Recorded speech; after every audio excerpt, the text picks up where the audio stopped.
At a buffet, a man dumped a whole plate of meat into his bowl. An old lady next to him called him rude, but when she saw his face, she got too scared to say anything. He gave her a friendly smile, then sat in the corner and started eating raw meat. Later, he passed through a security checkpoint and ran into Tina, who looked a lot like him. They stared at each other for a long time. The man said his name was Wall. Tina smelled something criminal on him. She had her co-workers search his bag and took him for a pat-down. They came back and said they found nothing. It was the first time Tina's nose had ever failed her. She went in and apologized. Wall said it was no big deal and told her where he was staying. The next day, Tina couldn't help going to find him. She saw him hiding in the woods nearby, eating bugs off the trees. It was gross, but for some reason, she felt drawn to him. When she found out he didn't have a permanent place to stay, she took him home and gave him a room. Having another man in the house didn't make her boyfriend happy. He told Tina to kick Wall out, forgetting that she'd taken him in too. Tina had a red scar on her face from being struck by lightning as a child. When Wall heard that, he pulled open his shirt. He had a much bigger scar. Tina found a sense of belonging in someone who had so much in common with her. She told Wall she'd been looked down on her whole life because of her appearance. Wall said it wasn't a flaw.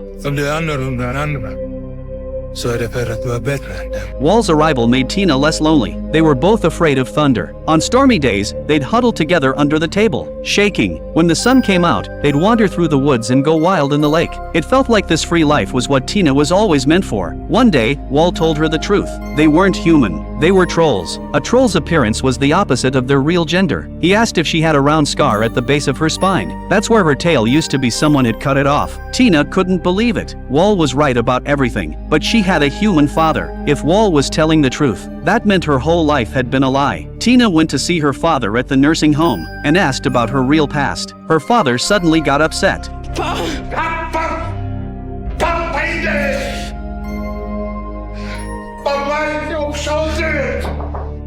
Hearing the truth, Tina broke down. She'd been bullied and looked down on her whole life because of how she looked, but she never gave up on herself. She worked hard, took all the unfairness quietly, just wanting to be accepted. And in the end, she wasn't even human. She went home. Her boyfriend's dog barked at her. Tina couldn't take it anymore. She threw out the TV and told her boyfriend to get out. From then on, she only had Wall. She told Wall she wanted to live in the mountains, away from everything. He was happy to go with her. But one day, she found his fridge taped shut. It looked like he was hiding something inside.